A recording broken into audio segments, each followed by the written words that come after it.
আসসালামু আলাইকুম প্রিয় শিক্ষার্থীবৃন্দ, আলফা পাই চ্যানেলের পক্ষ থেকে জানাই শুভেচ্ছা ও অভিনন্দন। আজকে আমরা ষষ্ঠ শ্রেণীর বীজগণিতীয় রাশি, পদ, সহগ ও আক্ষরিক সহগ নিয়ে হাজির হয়েছি। শিক্ষার্থী বন্ধুরা সম্পূর্ণ ভিডিওটি মনোযোগ সহকারে দেখবে। এখন আমরা বীজগণিতীয় রাশি কাকে বলে বা সেটার আমরা একটু সর্বোপরি একটা আলোচনা করব। তো এখানে দেখা গেছে যে একটা বীজগণিতীয় রাশি নেওয়া হয়েছে। তো বীজগণিতীয় রাশির এটাকে আমরা এক্সটাকে বলছি, এটাকে বলছি অক্ষর প্রতীক, অক্ষর প্রতীক, আর এটাকে আমরা বলছি সংখ্যা প্রতীক, সংখ্যা প্রতীক। আর এই চিহ্নটাকে আমরা বলছি প্রক্রিয়া চিহ্ন, প্রক্রিয়া চিহ্ন। তাহলে শিক্ষার্থী বন্ধু আমরা কি পেলাম? এখানে হলো সংখ্যা প্রতীক, অক্ষর প্রতীক, আর এটাকে বলা হয়েছে প্রক্রিয়া চিহ্ন। তো এখন এই প্রক্রিয়া চিহ্ন, অক্ষর প্রতীক, সংখ্যা প্রতীক সমন্বিত বা সমন্বিতভাবে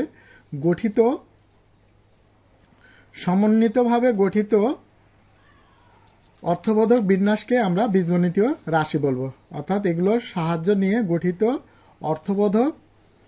অর্থবোধক বিন্যাসকে আমরা বলবো বীজগণিতীয় রাশি। তাহলে আমরা শিক্ষার্থী বন্ধুরা লিখে নিই বীজগণিতীয় রাশি কাকে বলা হয়।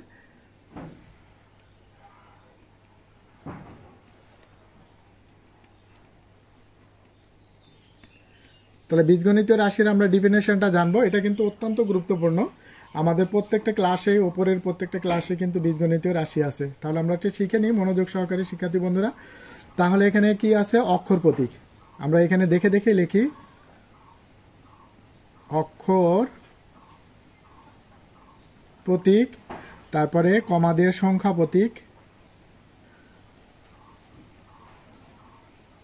প্রতীক এবং প্রক্রিয়া চিহ্ন।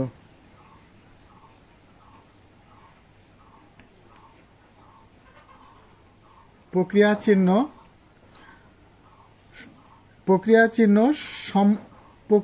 চিহ্ন সম্বলিত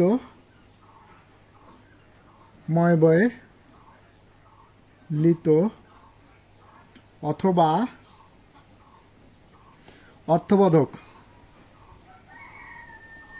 অর্থবোধক বিন্যাস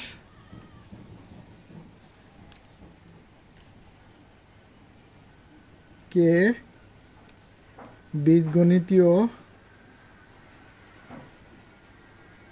রাশি বলে। যেমন আমরা কতগুলো উদাহরণ দিতে পারি। যেমন হলো 8x, এটাও একটা বীজগণিতীয় রাশি। আবার 8 এটাও কিন্তু একটা বীজগণিতীয় রাশি। তারপর আমরা এখানে লিখতে পারি 3x প্লাস 5, এটাও বীজগণিতীয় রাশি। 3x প্লাস y প্লাস হলো 7, এটা হলো ইত্যাদি ইত্যাদি। তাহলে আমাদের দেখা গেছে যে সেগুলো হলো কি অক্ষর প্রতীক এবং সংখ্যা প্রতীক এবং হলো প্রক্রিয়া চিহ্ন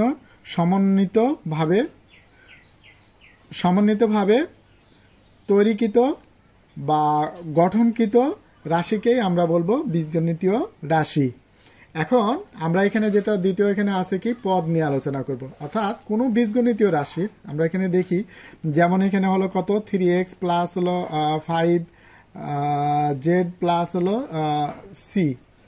এখন এই রাশির আছে আমরা তিনটা পদ। কয়টা পদ? এটা প্রথম পদ, এটা দ্বিতীয় পদ, এটা হলো তৃতীয় পদ। তাহলে কেন এটাকে আমরা পদ বলছি? তাহলে পদ হলো কি, যে কোনো বীজগণিতীয় রাশির বা যে কোনো বীজগণিতীয় রাশি হতে পারে, এটাই যে হবে তা না, যে কোনো একটা হতে পারে। সেই বীজগণিতীয় রাশির যোগ এবং বিয়োগ চিহ্ন সংযুক্ত থাকে। তাহলে এদের প্রত্যেকটাকে, অর্থাৎ যোগ বা বিয়োগ চিহ্ন সম্বলিত বা সংযুক্ত থাকে, এদের প্রত্যেকটাকে এক একটি পদ বলা হবে। যেমন এটার আগে যোগ চিহ্ন সংযুক্ত আছে, তাহলে এটা একটা পদ, এটা একটা পদ, এটাও একটা পদ। তাহলে এই বীজগণিতীয় রাশিতে কয়টি পদ পাওয়া গেছে? উক্ত বীজগণিতীয় রাশিতে আমরা তিনটা পদ পাইছি। এটা হলো 1 নম্বর পদ, এটা হলো 2 নম্বর পদ, এটা হলো 3 নম্বর পদ। তাহলে এখন আমরা তিনটা পদ পাইছি। যদি আমাদের একটা পদ থাকে সেটাকে একপদী রাশি বলা হয়, আর যদি কোনো দুইটা পদ থাকে তাহলে সেটাকে আমরা দ্বিপদী রাশি বলবো, আর যদি তিনটা পদ থাকে তাহলে সেটাকে আমরা ত্রিপদী রাশি বলবো। তাহলে আমরা এখানে একপদী রাশি লিখি, এ কয়েক পদী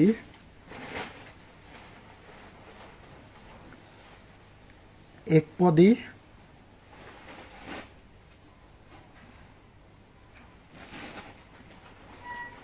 এ কয়েক একপদী রাশি 3x। এখানে তোমার ইচ্ছা মতো লিখতে পারো, 4x 5x 7x এটা লিখতে পারো। এবার দ্বিপদী রাশি,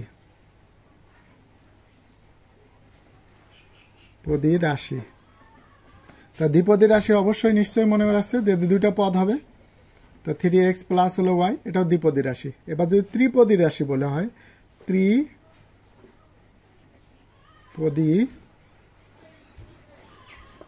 রাশি, তাহলে 3x প্লাস y প্লাস 7, এভাবে আমাদের চলতে থাকবে। তবে একটা মনে রাখবে যে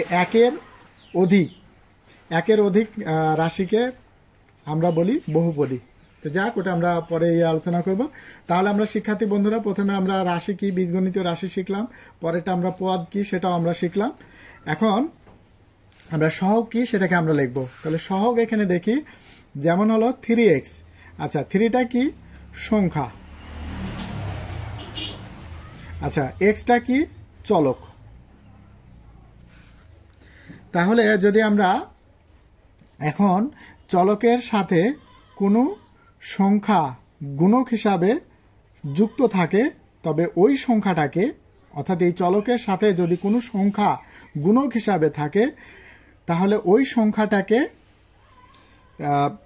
ওই সংখ্যাকে চলকটির আমরা কি বলবো? সহগ বলবো।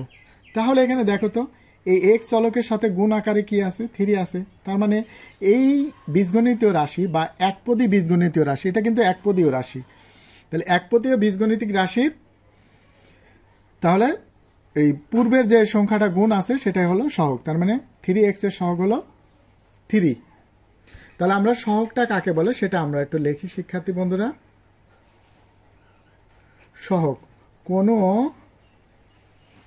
কোনো লেখছি কেন? কারণ যে কোনো বীজগণিতিক রাশি হতে পারে।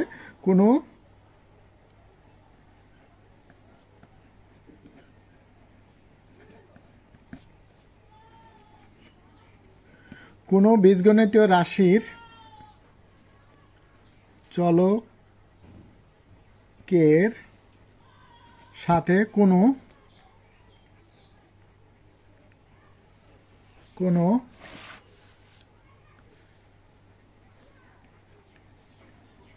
সংখ্যা গুণক হিসাবে সংযুক্ত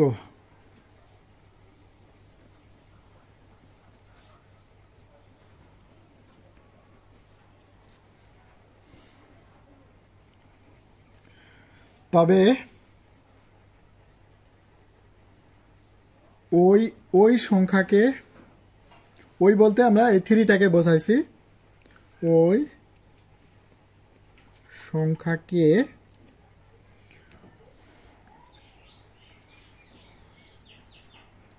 চলকটির সহগ বলে। তাহলে আমরা এখানে দেখি 3xyz, তাহলে xyz এই চলকের সহগটা কত? 3।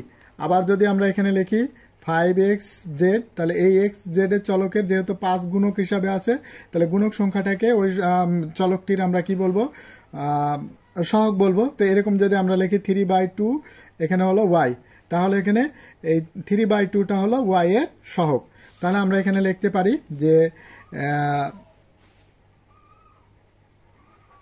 xyz এর সহগ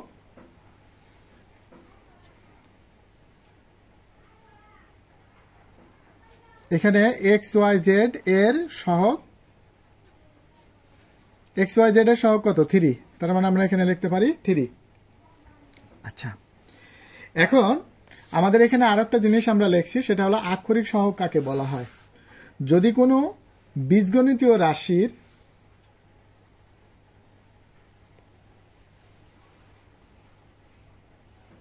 যদি কোনো বীজগণিতীয় রাশির চলকের সাথে অক্ষর যদি গুণক হিসাবে থাকে তাহলে সেটাকে আমরা বলবো ওই সংখ্যাটিকে চলকের আক্ষরিক সহগ বলবো। তাহলে আমরা একটা উদাহরণ দেখি, যেমন 3 না লিখে আমরা এখানে এ বি সি, আচ্ছা এখানে এ ওয়াই এটা আমরা লিখি। তাহলে ওয়াই চলকের সাথে গুণক হিসাবে কি আছে? 3 আছে, তাহলে এ আছে, তাহলে এটা হলো কি ওয়াই এর সহগ। তাহলে আমরা লিখতে পারি ওয়াই এর, সুতরাং ওয়াই এর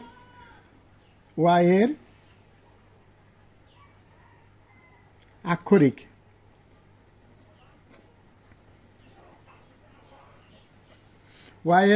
সহগ হলো এ। আচ্ছা শিক্ষার্থী বন্ধুরা, আজকে এ পর্যন্তই। আমরা যেগুলো শিখলাম সেটা হলো বীজগণিতীয় রাশি কাকে বলা হয়, পদ কাকে বলা হয়, সহগ কাকে বলা হয়, আক্ষরিক সহগ কাকে বলা হয়।